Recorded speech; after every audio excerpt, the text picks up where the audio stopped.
Iran Israel যুদ্ধে হঠাৎই দেখা দিয়েছে উত্তেজনা। চলমান যুদ্ধবিরতির মধ্যে ফের লেবাননে ইসরায়েলের হামলা এবং পাল্টা জবাবে তেল আবিবে তেহরানের হামলায় ঘনীভূত হচ্ছে সংঘাত পরিস্থিতি। এর মধ্যেই নেতানিয়াহুকে নিয়ে বিস্ফোরক মন্তব্য করে বসলেন মার্কিন প্রেসিডেন্ট ডোনাল্ড ট্রাম্প।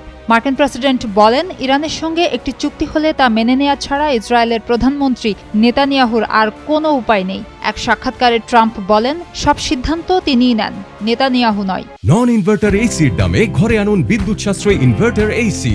এখন 1.5 টন মাই ওয়ান ইনভার্টার এসি মাত্র 48,900 টাকা পাওয়া যাচ্ছে মিনিস্টার শোরুমে।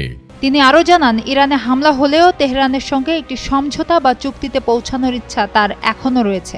যুদ্ধবিরতি সত্ত্বেও রোববার লেবাননের রাজধানী বৈরুতে ব্যাপক হামলা চালায় ইসরায়েল। এর জবাবে ইসরায়েলের উত্তরাঞ্চলে মিসাইল ছোড়ে তেহরান। রোববার রাতে ইসরায়েলে হামলার পর ইরানের ইসলামিক বিপ্লবী গার্ড এক বিবৃতিতে বলেছিল, তারা যুদ্ধবিরতির লঙ্ঘনকে আর সহ্য করবে না। এর অংশ হিসেবেই মিসাইল ছোড়া হয়েছে।